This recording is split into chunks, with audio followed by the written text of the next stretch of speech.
The gunshot that killed Olivia Hayes's husband echoed through her dreams every night for 3 years, and she woke on this particular September morning in 1873 with her pillow damp from tears she didn't remember shedding.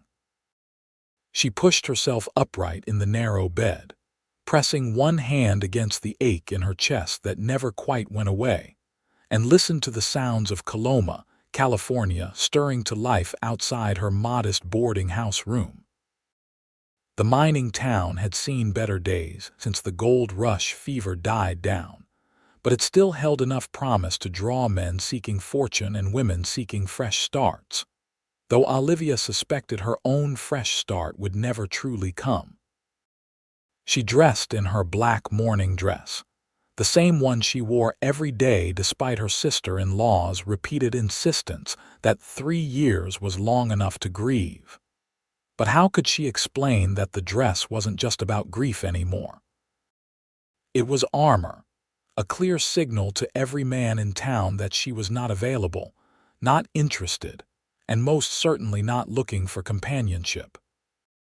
At 26 years old, she'd already loved and lost, and the thought of opening her heart again filled her with a terror so profound it sometimes stole her breath. The boarding house dining room smelled of coffee and biscuits when she descended the stairs. Mrs.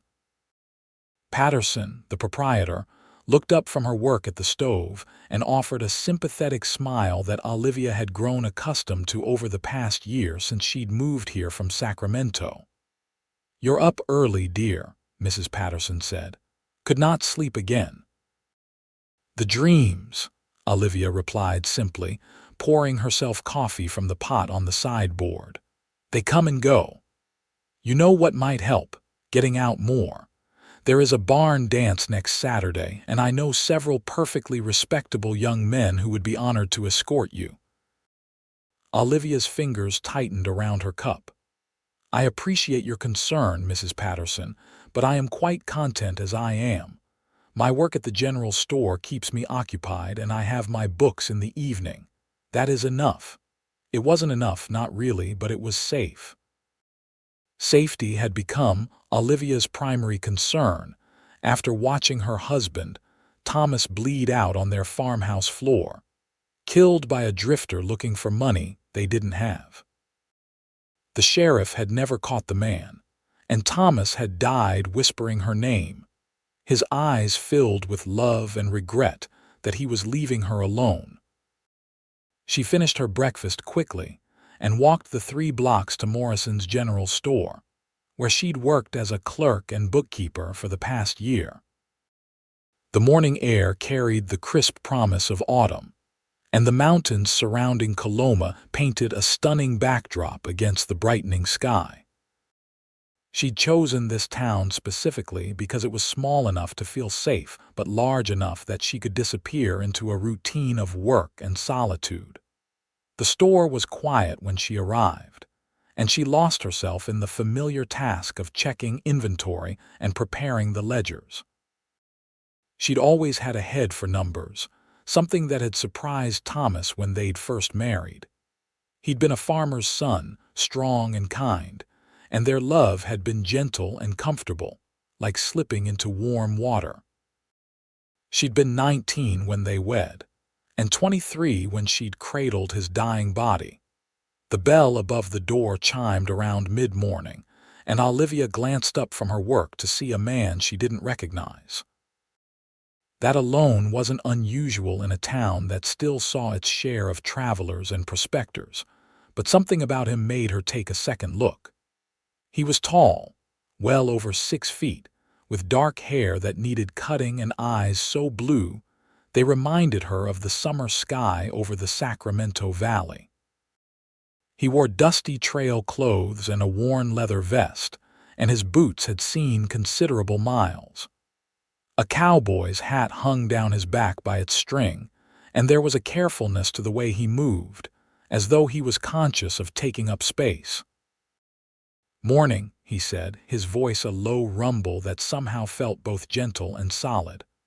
"I'm looking for work supplies, rope, nails, maybe some tools if you have them." Olivia set down her pen and stood, smoothing her skirts. We have all of that. Are you new to Coloma? Just arrived yesterday. Name's Benjamin Foster, but most folks call me Ben. He extended a hand, then seemed to think better of it when he noticed her mourning dress, letting it drop back to his side with an apologetic expression. I've been hired on at the Callahan Ranch about 5 miles north of here, trail boss position. She nodded, keeping her expression professionally neutral. I see. The rope is along the back wall and the tools are on the left side of the store. Nails are in the barrel near the counter. Let me know if you need help finding anything. She returned to her ledger, but found herself aware of his movements as he browsed the store. He moved with purpose but without hurry, and she noticed he was careful not to disturb the displays she'd arranged. After several minutes, he approached the counter with his selections. This should do it, he said, setting down coils of rope, a hammer, and several boxes of nails. And maybe a pound of those peppermints if you can spare them.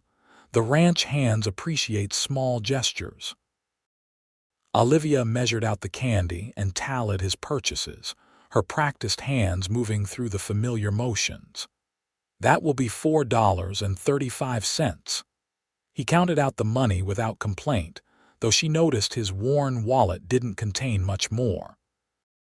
A working man then, not some rich rancher's son playing at frontier life. Something about that steadiness appealed to her before she caught herself and pushed the thought away. Thank you, Mrs. He paused, clearly waiting for her to supply her name. Hayes, she said quietly. Olivia Hayes. Mrs. Hayes. He touched his fingers to his forehead in a gesture of respect, gathered his supplies, and headed for the door. But he paused before leaving, turning back. I hope this isn't too forward, but I noticed the store's sign out front is coming loose. I could fix it for you after I'm done at the ranch today if you'd like. No charge. Olivia blinked, surprised by the offer. That's very kind, but you don't need to do that. I'm sure Mr. Morrison will get around to it. Ben Foster smiled, and it transformed his face from merely handsome to something that made her heart give a traitorous flutter. I'm sure he will, but I'll be riding past anyway, and I'm handy with repairs. Consider it a thank you for being welcoming to a stranger. Before she could formulate another protest, he was gone, the bell chiming his departure. Olivia stood staring at the door for a long moment before shaking herself and returning to work, determined not to think about blue eyes and unexpected kindness. But Ben Foster was true to his word. That evening, just as Olivia was closing the store, she heard someone working outside. She stepped onto the boardwalk to find him on a ladder, securing the sign that advertised Morrison's General Store in faded letters. You really didn't have to do this, she called up to him. He glanced down, wiping sweat from his forehead despite the cooling evening air. I wanted to. There. He tightened the final bolt and climbed down, testing the sign's stability with a gentle shake. That should hold through winter. Olivia crossed her arms, uncertain how to respond to this unexpected gesture. Thank you, that was thoughtful. You are welcome. He gathered his tools and started to leave, then hesitated. Mrs. Hayes, I hope you won't think me too bold, but would you allow me to walk you home? It's getting dark, and a lady shouldn't walk alone. Every instinct screamed at her to refuse. This was how it started, wasn't it? Small kindnesses, pleasant conversation, and before you knew it, you were vulnerable again, open to the kind of pain that left you hollow and broken. But the streets were darkening, and Coloma wasn't always safe after sunset, especially for women alone. I am only going to Mrs. Patterson's boarding house, she said carefully. It's 3 blocks. Then I'll walk you 3 blocks. They fell into step together, and Olivia was acutely aware of his presence beside her. He was careful not to walk too close, maintaining a respectful distance that somehow made her feel both safer and more aware of him. How long have you been in Coloma? He asked. A year. I moved here from Sacramento after my husband died. The words came out flat, defensive, a wall thrown up between them. I'm sorry for your loss. His voice held genuine sympathy, not the awkward pity she'd grown accustomed to. Losing someone you love is one of the hardest things a person can endure. Something in his tone made her glance at him. You sound like you speak from experience. My parents. Cholera took them when I was 16. Not the same as losing a spouse, but loss is loss, and it changes you. They walked in silence for half a block before Olivia found herself saying, It's been 3 years, and people keep telling me I should move on. But I don't know how to do that. I don't know how to be someone other than a widow. Maybe you don't have to be someone other than a widow, Ben said quietly. Maybe you just have to figure out how to be a widow who also gets to have a future. His words struck something deep inside her, and she stopped walking, turning to face him.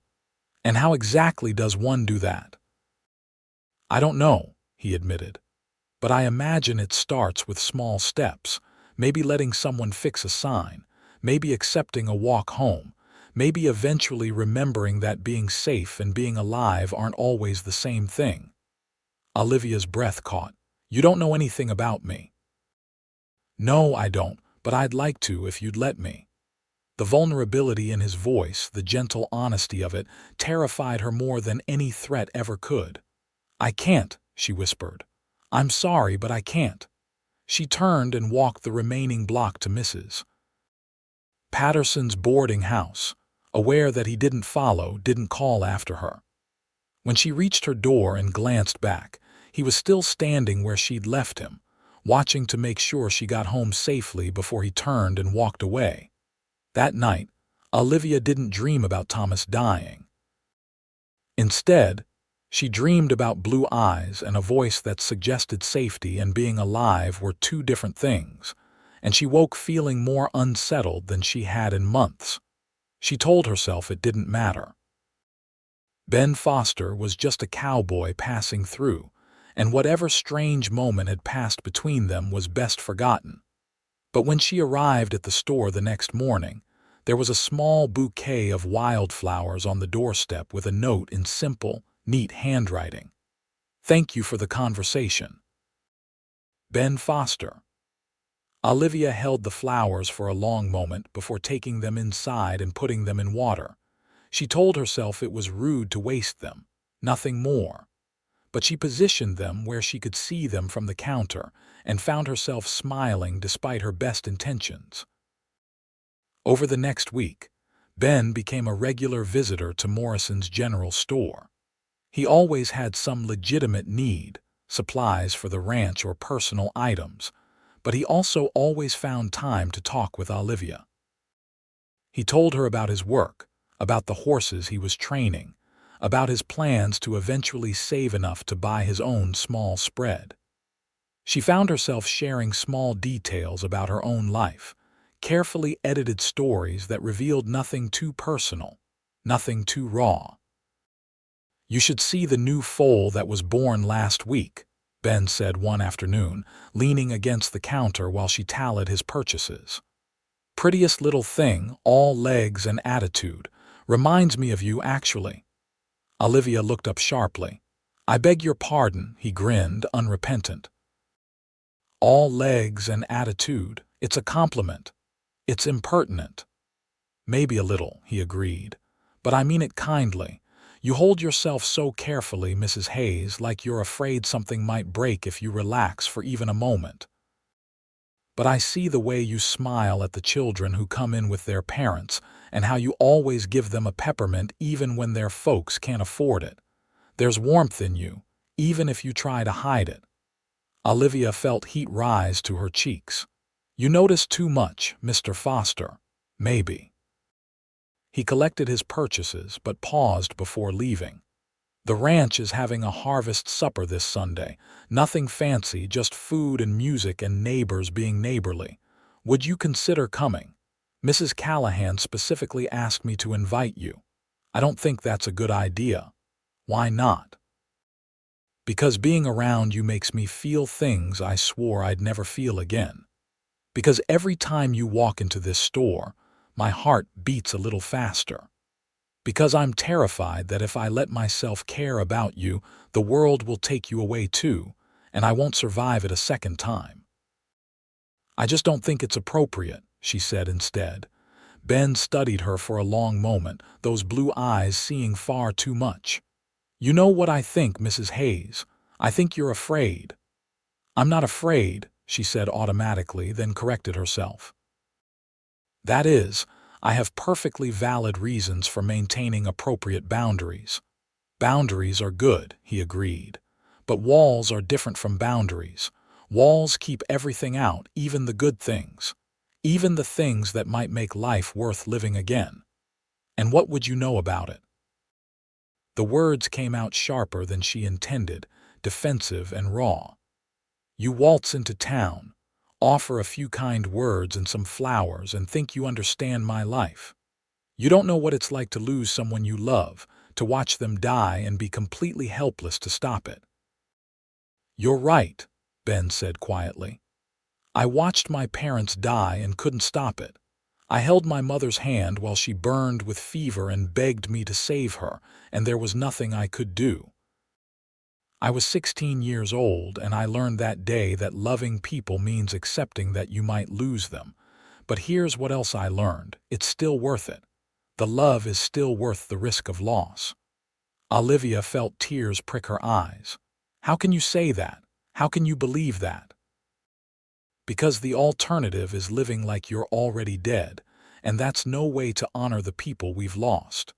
Do you think your husband would want you to spend the rest of your life hiding from happiness? Don't you dare presume to know what my husband would want. You're right, I apologize. That was out of line. Ben set his packages down and took a step closer, his voice gentle.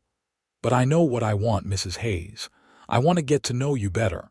I want to see you smile, really smile, not that polite version you give to customers.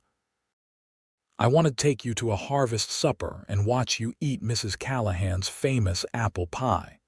And if that's too much too soon, then I want to keep coming to this store and buying supplies. I don't really need just to spend 5 minutes talking to you. Why? The question came out as barely more than a whisper. Why do you care? Honestly, I don't know. Something about you calls to me, has from the moment I walked in here. Maybe it's the sadness in your eyes that you try so hard to hide. Maybe it's the way you're fighting so hard to protect yourself that I can't help but want to prove to you that not everything in this world is dangerous. Or maybe I'm just a fool who's developed feelings for a woman who can't return them. His honesty was devastating in its simplicity. Olivia looked at this man who'd walked into her life barely 2 weeks ago and somehow managed to shake the foundations of the careful existence she'd built. Part of her wanted to send him away, to rebuild her walls even higher. But another part, a part she'd thought Thomas's death had killed, wanted desperately to take the risk. I'm afraid, she heard herself say. I'm afraid to love again. Ben smiled, sad and understanding and full of hope all at once, and I'm afraid not to try. They stood in silence for a long moment, the weight of their confessions hanging between them. Finally, Olivia took a shaky breath. The harvest supper, she said slowly. What time should I be ready? The joy that lit Ben's face was almost painful in its intensity. I'll come for you at 4 o'clock on Sunday. Thank you, Olivia. Thank you for taking a chance. He used her first name for the first time, and somehow that small intimacy felt momentous. After he left, Olivia sank onto her stool behind the counter, her hands shaking. She'd just agreed to a social engagement with a man, the first since Thomas's death. And the terror of it was exceeded only by a tiny, fragile bloom of something that might have been hope. Sunday arrived with unseasonably warm weather, and Olivia changed her dress 3 times before settling on a deep blue cotton that Mrs. Patterson had been encouraging her to wear for months. It wasn't black, and that felt significant, like she was shedding a skin that no longer fit quite right. She left her hair down, pinned back from her face with simple combs, and studied herself in the mirror with a critical eye. She looked like a woman preparing for a social engagement, not a ghost haunting her own life. The realization was both frightening and exhilarating. Ben arrived exactly at 4, driving a small wagon borrowed from the ranch. He'd cleaned up, his hair freshly cut and his shirt pressed, and when he saw her, he went very still. "You look beautiful," he said simply. "Thank you." Olivia accepted his hand to climb into the wagon, hyper-aware of his touch even through her gloves. "I should tell you, I'm terrible at social gatherings. I never know what to say, and I tend to hide in corners." "Then we'll hide in corners together," Ben said easily, setting the horses into motion. "Though I suspect once you meet Mrs. Callahan, hiding won't be an option. She's about as subtle as a stampede and twice as unstoppable." He was right. Mrs. Callahan was a round, energetic woman in her 50s who took one look at Olivia and wrapped her in a hug that smelled like cinnamon and fresh bread. "Oh, you poor dear," she said. "Ben told me about your loss. 3 years a widow and so young. Well, you're among friends now, and we're going to make sure you have a lovely time." Olivia found herself swept into a whirlwind of introductions. There were ranch hands and their families, neighboring farmers, townspeople from Coloma, and even a traveling minister who'd stopped to rest his horses. Tables groaned under the weight of food, a fiddle player was tuning his instrument near the barn, and children ran shrieking with laughter between the adults. It was overwhelming, but Ben stayed close, a steady presence at her side. He brought her lemonade when she looked thirsty, introduced her to people with just enough information that she could make conversation, and somehow managed to steer them toward quieter corners when the crowd became too much. "You're good at this," Olivia told him as they sat on a fence rail, watching the sun begin its descent toward the mountains. "At what?"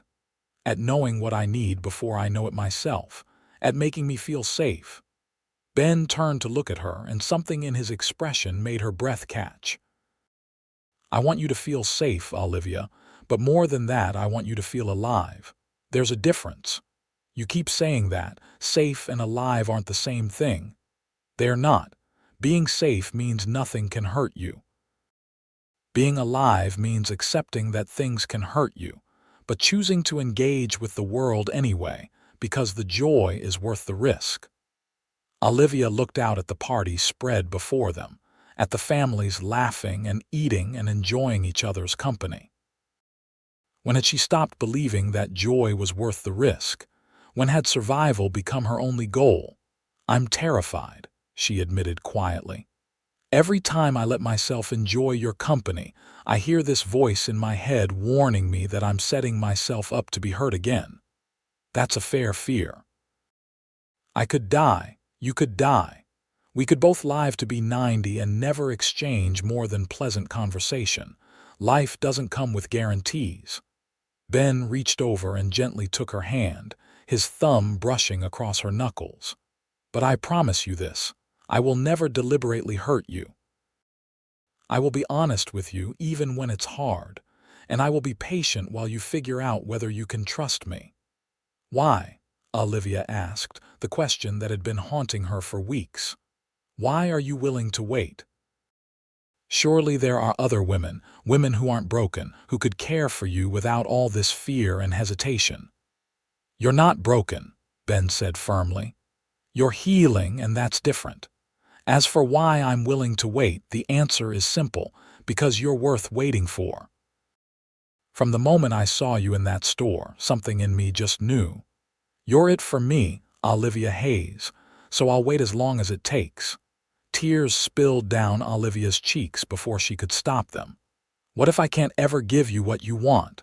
What if I'm too damaged by what happened? Then we'll figure it out together." He reached up with his free hand and gently wiped her tears away. "But I don't think you're as damaged as you believe.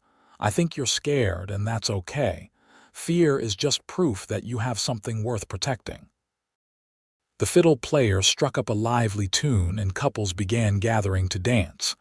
Ben stood and offered Olivia his hand. "Dance with me. I don't know if I remember how. Then we'll stumble through it together." She let him pull her into the crowd of dancers, and it was awkward at first, her feet forgetting the steps, her body tense with self-consciousness. But Ben was patient, guiding her through the movements, and gradually she began to relax. The music swelled around them, joyful and alive, and for the first time in 3 years, Olivia felt something other than grief and fear. She felt possibility. They danced through 3 songs before Olivia begged for a break, laughing and breathless in a way she'd forgotten she could be. Ben brought her water, and they found a quiet spot under a massive oak tree, sitting side by side in the gathering dusk. "Thank you," Olivia said softly, "for pushing me to come, for being patient with me, for everything." "You don't have to thank me for caring about you, Olivia. That's not a favor, it's a privilege." She turned to look at him, this man who'd appeared in her life like an answer to a question she hadn't known she was asking. In the fading light, his blue eyes were dark and serious, and there was such tenderness in his expression that it made her chest ache. "Ben, I need you to understand something. I'm not ready for everything. I'm not ready to jump into courtship or talk about futures or make promises. But I think I might be ready to try being friends. Real friends, not just polite acquaintances. Friends sounds like a good place to start. And you're okay with that, knowing it might be a long time before I'm ready for more." "Olivia, I meant what I said. I'll wait as long as it takes.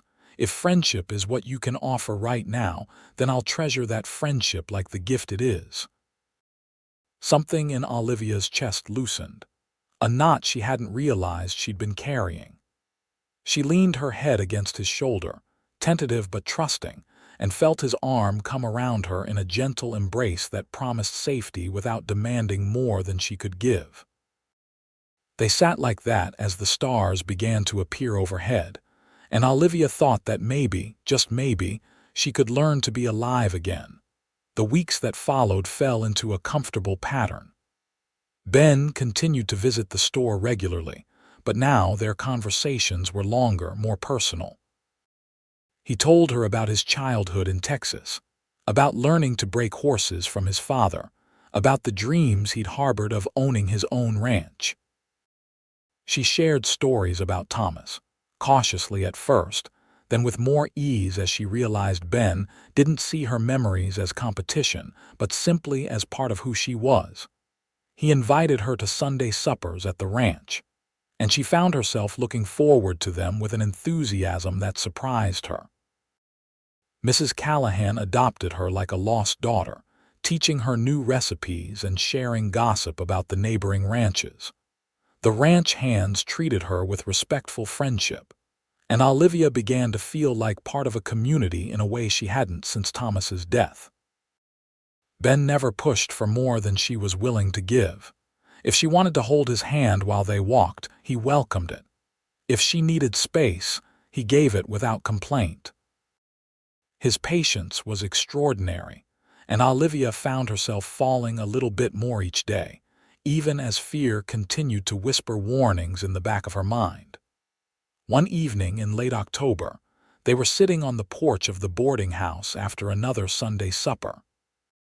The air had turned crisp with autumn's advance, and Olivia had wrapped herself in a shawl against the chill. "Winter's coming early this year," Ben observed, watching the clouds gather over the mountains.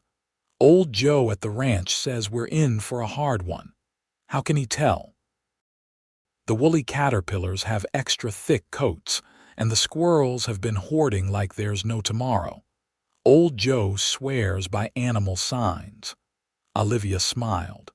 "My grandmother used to say the same thing. She could predict weather better than any almanac." They sat in comfortable silence for a moment before Ben said, "I've been meaning to ask you something." Something in his tone made Olivia's stomach flutter. "What is it?" "The ranch is hosting a barn dance in 2 weeks. Proper courtship dance, not just a harvest party. I'd like to take you if you're willing, not as friends." He turned to look at her, his expression serious. "As someone I'm courting, officially." Olivia's breath caught. This was it, the moment she'd been both anticipating and dreading. Agreeing to be courted meant acknowledging that whatever was growing between them was real, was intentional, was heading toward something permanent. "Ben, Before you answer, I need to say something." He shifted to face her more fully. "I know you're scared. I know you've built walls to protect yourself, and I know asking you to let me in is asking a lot. But Olivia, I'm falling in love with you. Maybe I already have fallen in love with you. And I need to know if there's any possibility that you might feel the same way, because if there's not, I need to start protecting my own heart." The vulnerability in his confession undid her. Here was this strong, capable man laying his feelings bare, risking rejection for the chance at something real. And the truth was, she did feel the same way. Somewhere between the wildflower bouquets and the Sunday suppers and the patient conversations, she'd fallen for Ben Foster, despite all her promises to herself that she never would. "I'm afraid to love again," she whispered, the confession she'd been holding tight finally breaking free. "After Thomas died, I promised myself I'd never go through that pain again. I built walls and wore black and convinced myself that being alone was safer than risking my heart. But then you walked into Morrison's general store and you were so kind, so patient, so impossibly understanding, and you made me want things I'd given up on." "What things?" "A future, children, growing old with someone, all the dreams I buried with Thomas." Ben took both her hands in his grip warm and solid. "Those are good dreams to want. Those are dreams worth fighting for. But what if something happens to you? What if I let myself love you and then lose you too? I don't think I could survive that, Ben. I barely survived it the first time." "You're right. You can't control what happens. Life is unpredictable and sometimes cruel. But here's what I know. Every day I get to spend with you is a gift, whether it's 1 day or 50 years. And I'd rather have whatever time we're given together than spend my whole life wondering what might have been." Olivia felt tears streaming down her face. "I'm afraid not to try," she said, echoing the words he'd once said to her. "God help me, Ben. I'm more afraid of losing you without ever having loved you than I am of losing you after." "Then love me," he said simply. "Love me scared. Love me with all your walls and fears and broken places. I'll love you right back and we'll figure out the rest together." She kissed him then, leaning forward and pressing her lips to his in a gesture that was both terrifying and inevitable.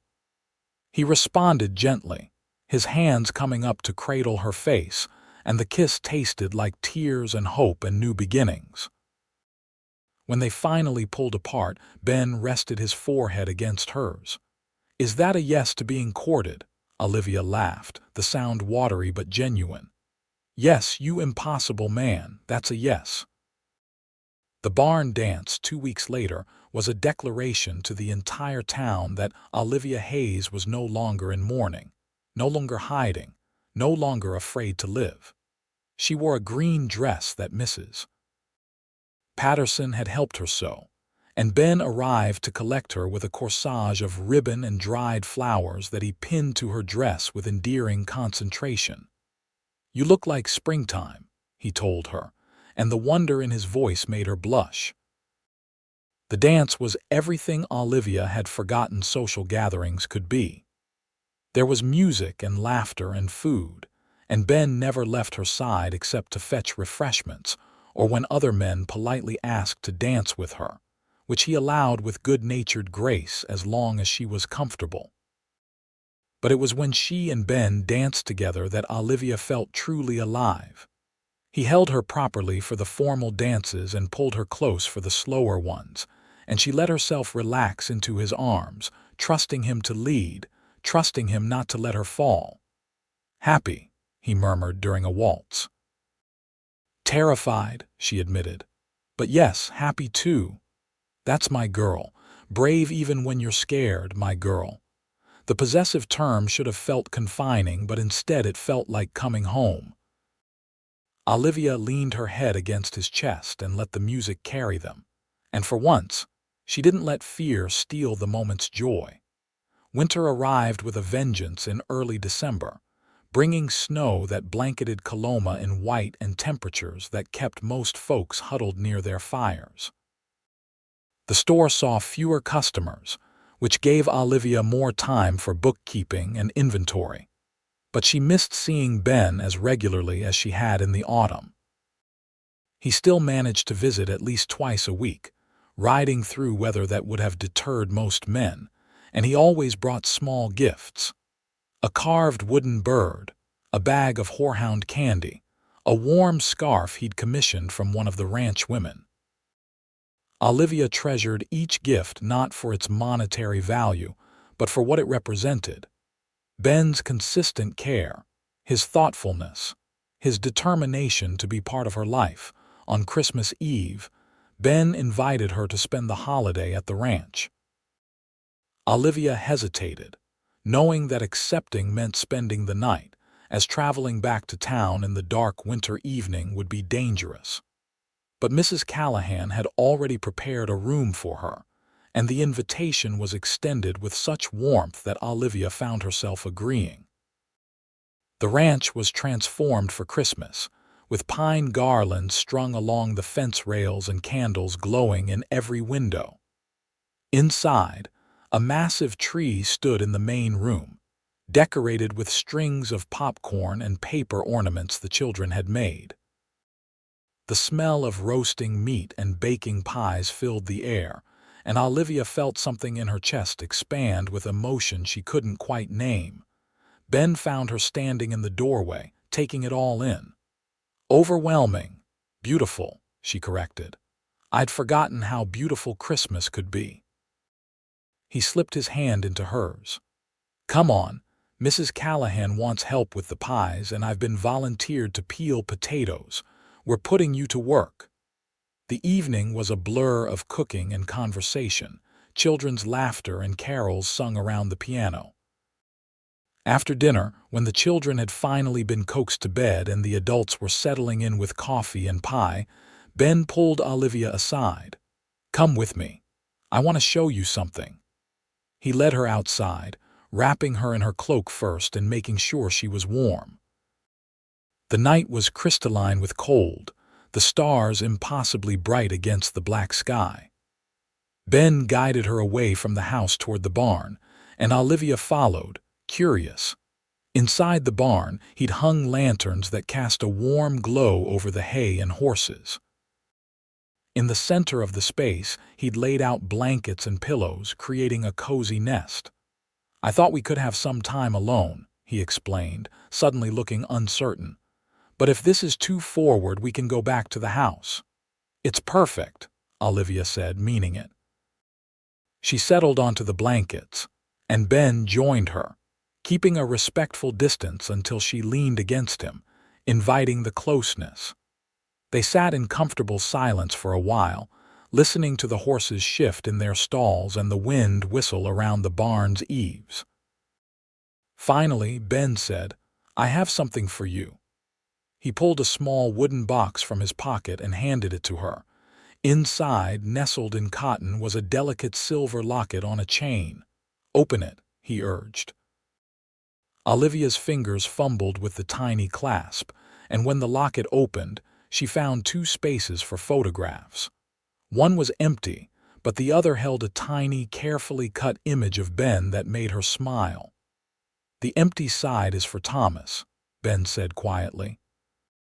"I know you'll always love him, Olivia, and I'm not asking you to forget him or pretend he didn't exist. He was part of making you who you are, and I love who you are. So I thought maybe you could wear both of us close to your heart." Olivia's vision blurred with tears. The thoughtfulness of the gift, the generosity of spirit it represented, overwhelmed her. "How are you real?" she whispered. "I ask myself the same thing about you every day." Ben took the locket and fastened it around her neck, his fingers gentle against her skin. "Merry Christmas, Olivia." "I didn't get you anything," she said, suddenly stricken. "You gave me everything when you agreed to let me court you. That's more than enough." But Olivia shook her head. She turned to face him fully, taking his face in her hands, and said the words that had been building in her heart for weeks. "I love you, Ben Foster.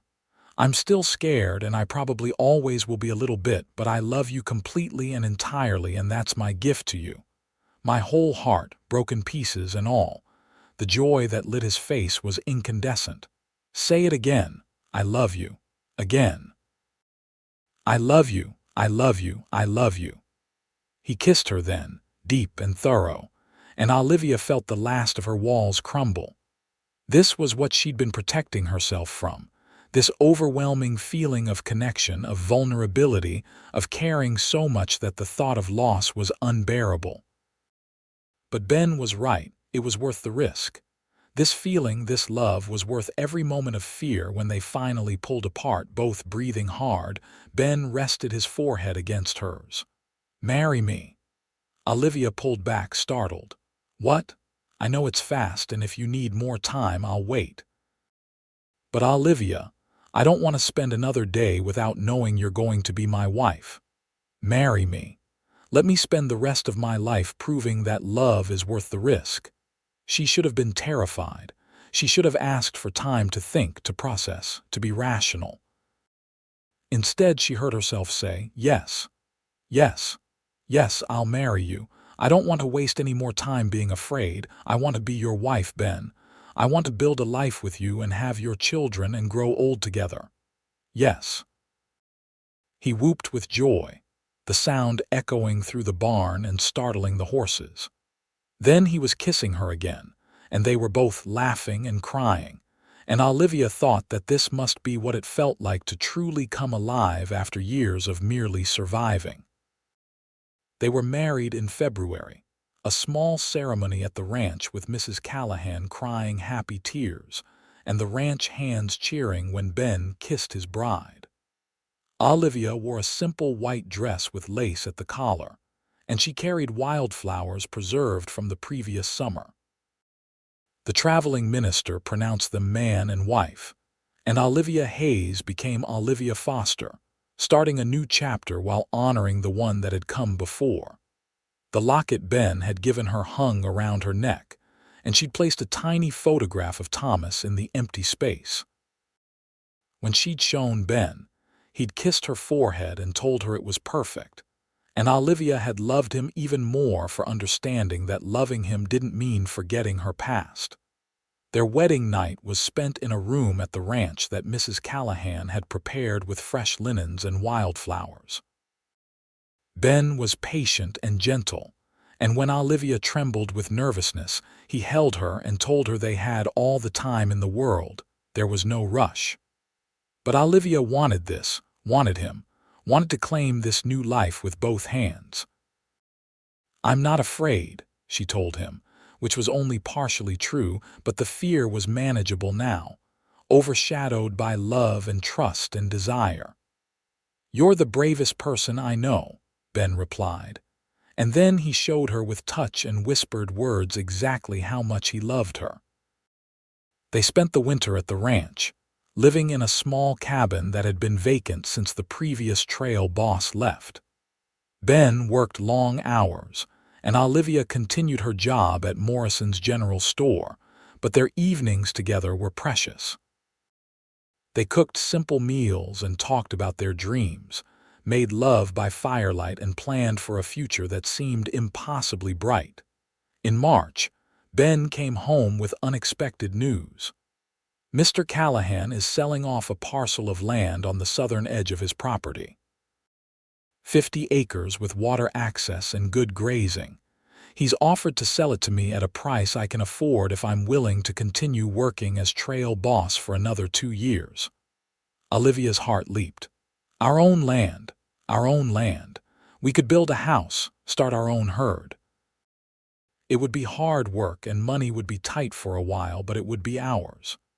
Yes, Olivia said immediately. Absolutely yes. They spent the spring planning and saving, and by summer they'd broken ground on a modest house. The entire ranch community pitched in to help with the construction, and Olivia learned that she had a talent for design, arranging the rooms in ways that maximized space and light. Ben teased her about her perfectionism, but he built everything exactly to her specifications, and Olivia loved him for it. Their house was finished by October, a sturdy structure with 3 bedrooms, a large kitchen, and a porch that faced the mountains. The day they moved in, Ben carried Olivia over the threshold despite her laughing protests, and they christened every room with joy and love and promises of the future. "We're going to be happy here," Ben said, holding her close in the bedroom that would be theirs. "We're already happy," Olivia corrected. "This is just the beginning of our adventure." She was proven right when, in December, she discovered she was pregnant. The news filled her with a complex mixture of joy and terror. She'd always wanted children, had mourned the fact that she and Thomas had never had the chance to start a family. But pregnancy was dangerous, childbirth even more so, and the fear of leaving Ben alone with a child or losing the baby altogether sometimes kept her awake at night. Ben was unfailingly supportive, attending to her every need and worry. When she confessed her fears, he held her and acknowledged them without dismissing them. "You're right to be scared," he said. "Childbirth is dangerous and there are no guarantees. But Olivia, you're strong and we have Mrs. Callahan and the doctor in town. We're going to do everything possible to keep both you and this baby safe. And if something goes wrong, then we'll face it together, just like we face everything else. But I believe in you, in us, in this baby. I believe we're going to be fine." His faith helped shore up her own, and as her pregnancy progressed, Olivia found herself cautiously embracing the joy of it. She spent hours sewing tiny clothes and arranging the nursery, and Ben built a cradle with such care that it brought tears to her eyes. Their son was born in July of 1875, a hot summer day when the mountains shimmered in the heat. The labor was long and difficult, and there were moments when Olivia was certain she wouldn't survive. But Mrs. Callahan was there, steady and experienced, and Ben never left her side, holding her hand and whispering encouragements even when she was too exhausted to respond. When their son finally arrived, squalling and red-faced and perfect, Olivia wept with relief and joy. Ben cradled the baby with such tenderness that Olivia fell in love with him all over again. "What should we name him?" Ben asked, tracing his finger over their son's tiny hand. Olivia had thought about this for months. "Thomas Benjamin, for both the men I love." Ben looked up, his eyes suspiciously bright. "Are you sure?" "I'm sure. Thomas would have wanted this, wanted us to be happy and build a family. Naming our son after him honors that." They called him Tommy, and he was everything Olivia had dreamed a child could be.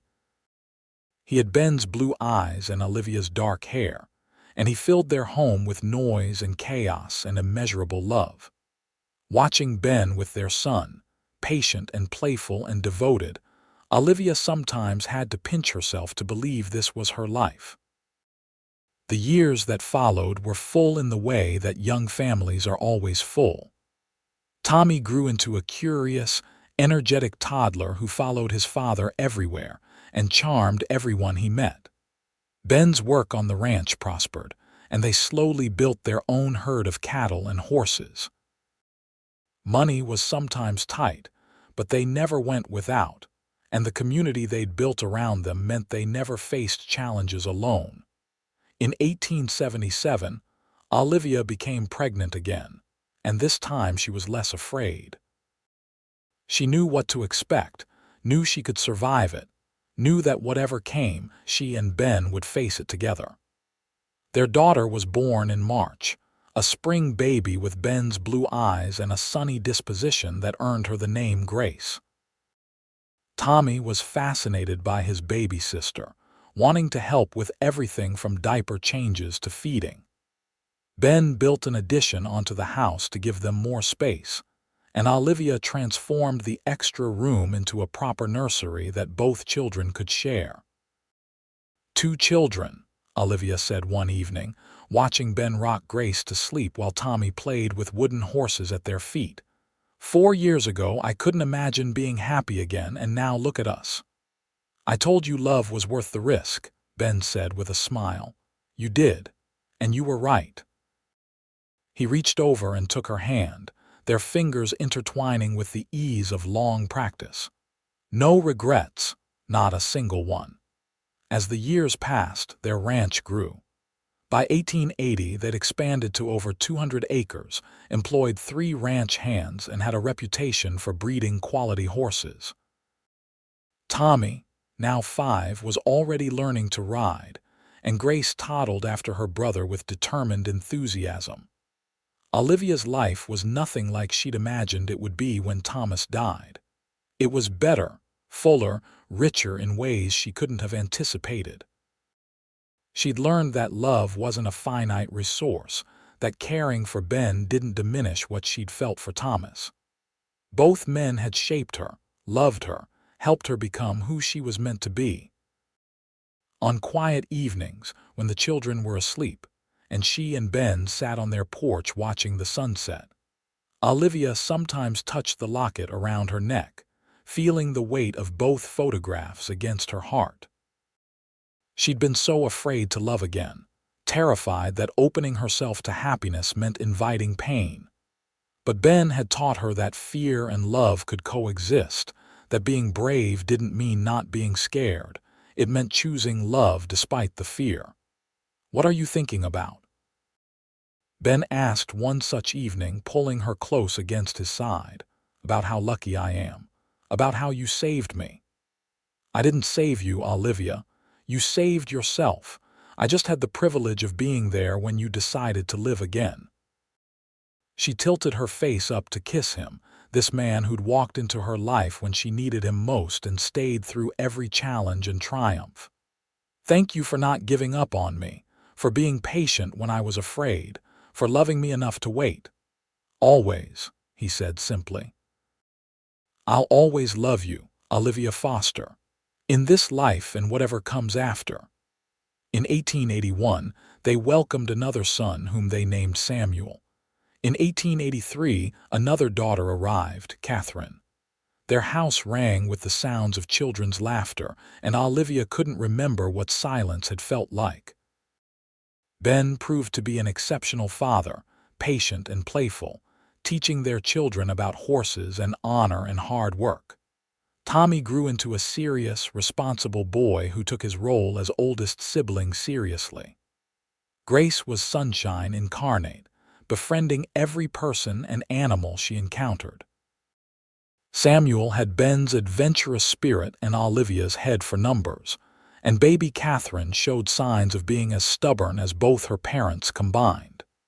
Their ranch became a gathering place for the community. They hosted harvest suppers and 4th of July celebrations, and their door was always open to neighbors in need. Mrs. Callahan, who'd become like a mother to Olivia, was a frequent visitor, and she never arrived without sweets for the children and advice Olivia pretended not to need but secretly treasured.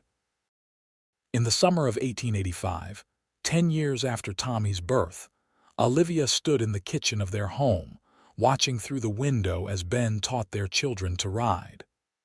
Tommy, now 10, sat confidently on his own horse, helping 7-year-old Grace with her reins.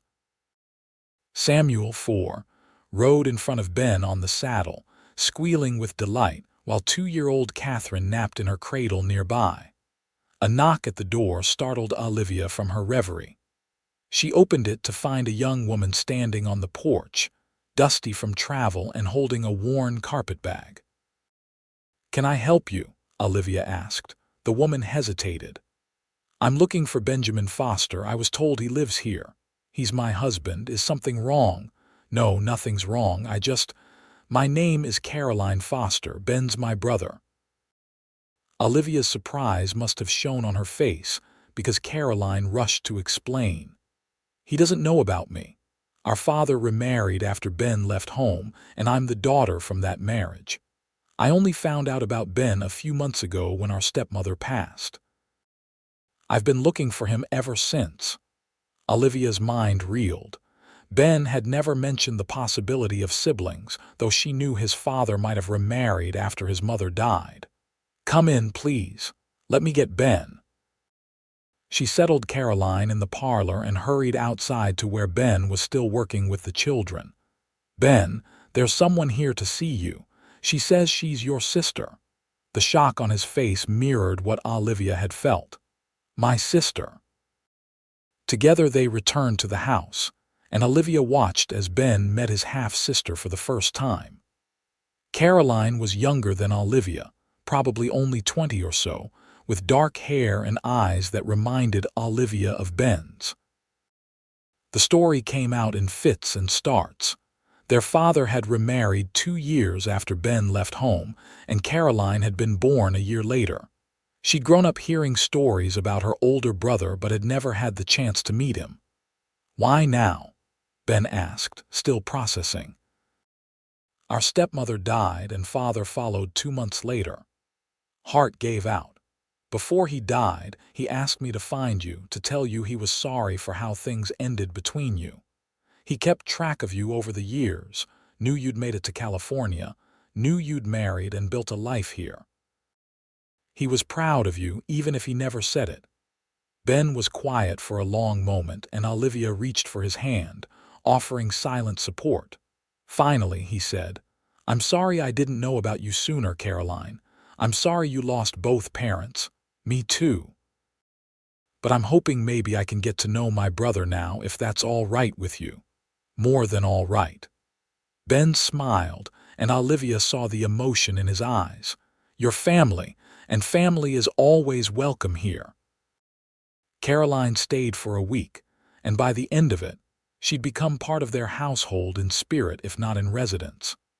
She adored the children, helped Olivia with the endless tasks of running a ranch household, and spent hours talking with Ben about their father and the family they'd both lost. When she finally prepared to leave, heading to Sacramento where she had a position lined up as a schoolteacher, there were hugs and tears and promises to write. Ben pressed money into her hand despite her protests, and Olivia insisted she take a trunk of preserves and supplies. "You'll come back for Christmas," Olivia said firmly. "That's not a question, it's an order." Caroline laughed, but she promised, and Olivia knew she meant it. After she left, Ben held Olivia close on their porch, watching the children play in the yard. "How did I get so lucky?" he wondered aloud. "I thought I'd lost all my family, and here I have you, our children, and now a sister I never knew existed." "We make our own family," Olivia said. "Blood matters, but so does choice. We've chosen each other, and we've chosen to build something beautiful." "Chosen well," Ben agreed, kissing the top of her head.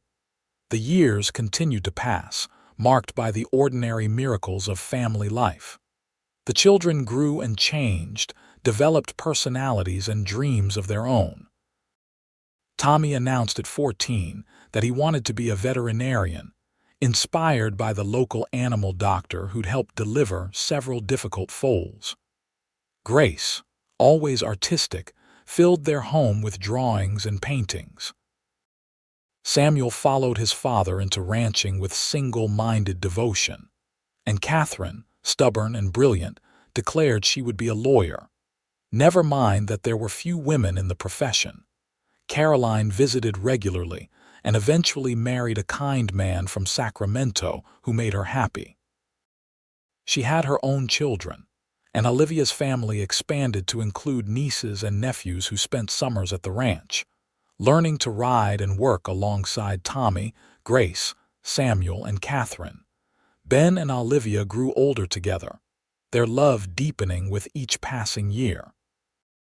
There were challenges, of course, years when drought threatened their livelihood, an illness that nearly took Grace when she was 12, the heartbreak of Tommy's first broken heart. But they faced everything together, their partnership strengthened by trust and commitment, and the deep knowledge that they were better together than apart. On their 20th wedding anniversary in 1895, Ben surprised Olivia with a trip to San Francisco. It was the first time they'd been away from the ranch and children for more than a night, and Olivia felt like a young woman again as they walked along the waterfront and dined in restaurants that seemed impossibly fancy. 20 years, Ben mused as they stood on a pier, watching the sun set over the Pacific. Sometimes it feels like a lifetime, and sometimes it feels like we just got married yesterday. Both, Olivia said. It's both.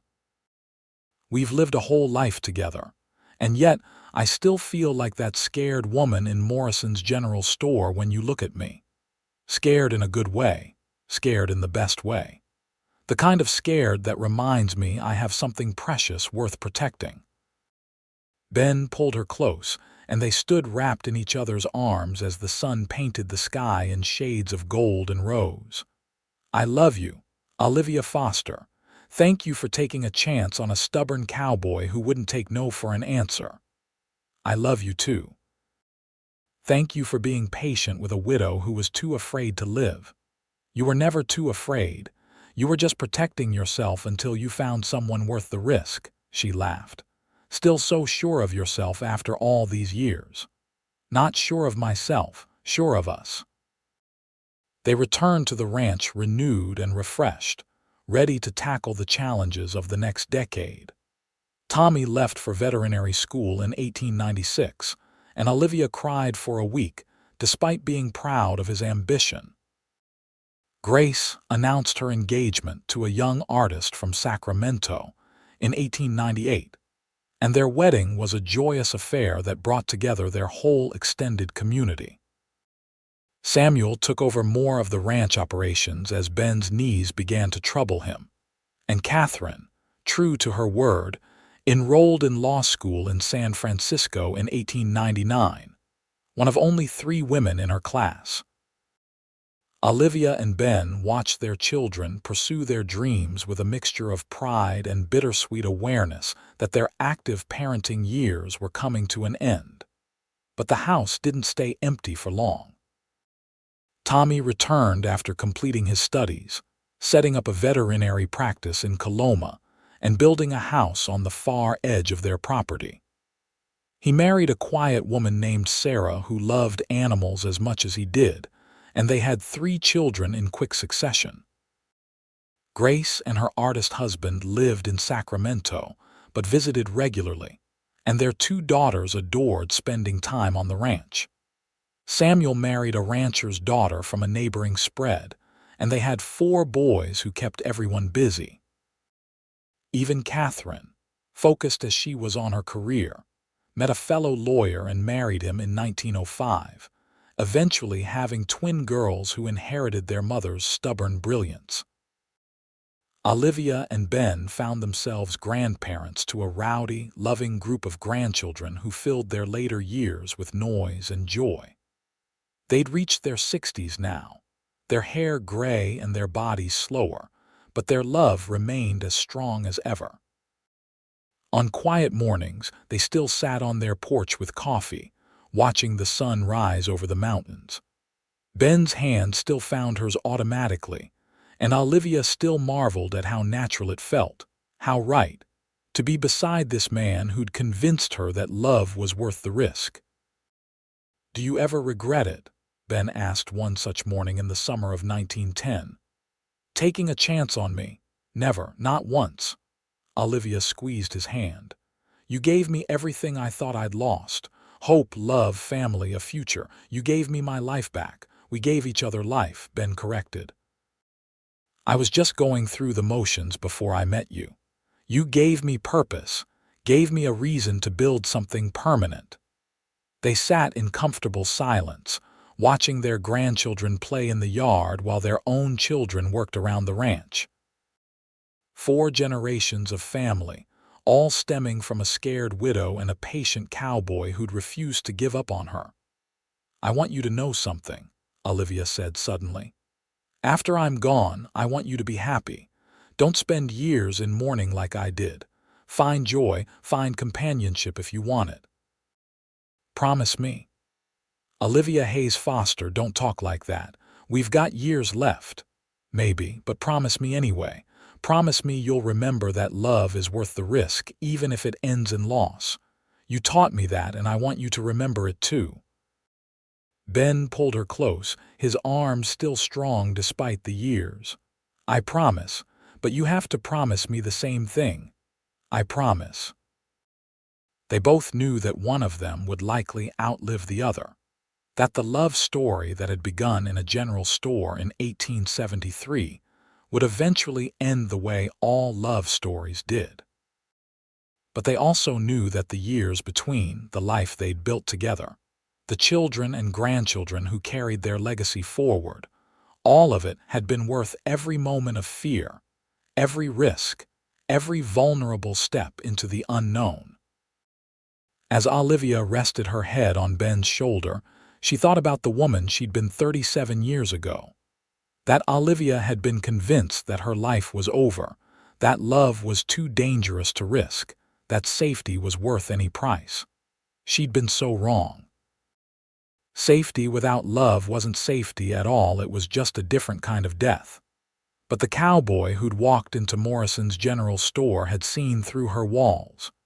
He'd been patient when she needed patience, persistent when she needed pushing, and loving through all of it.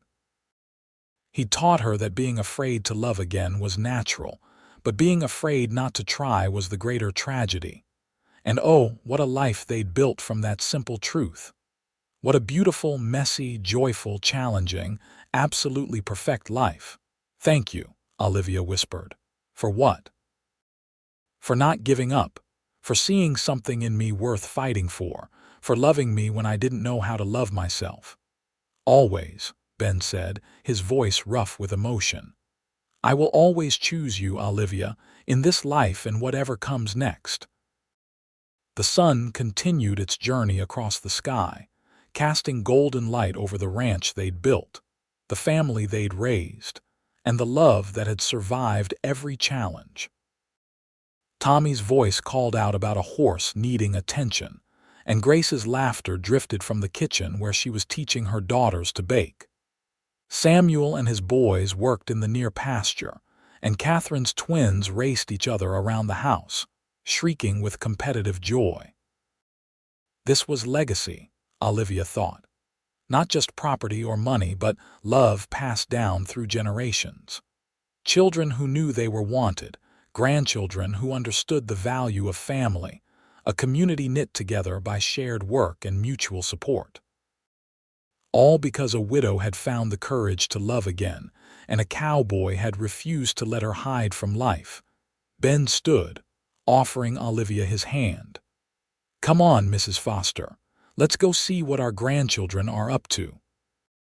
She took his hand, letting him pull her to her feet, and together they walked toward the sounds of family and life and love. Her fingers intertwined with his, a gesture so familiar it was like breathing, and she felt the weight of the locket beneath her dress. 2 men, both part of her story, both essential to making her who she was. Thomas had taught her what love could be. Ben had taught her what love could become. And together, they'd all built something that would endure long after she and Ben were gone. That evening, as the family gathered for dinner around the long table Ben had built decades ago, Olivia looked at the faces surrounding her. Her children, grown and confident and kind. Her grandchildren, rambunctious and full of potential. Ben at her side, his hand resting on her knee in casual affection. This was everything she'd thought she'd lost, and more than she'd ever dreamed of having. After dinner, After the dishes were washed and the children put to bed, after the house finally quieted for the night, Olivia and Ben retired to their bedroom. The room was simpler than it had been in their early years, concessions made to aging bodies and changing needs, but it was still theirs, still the sanctuary where they came together.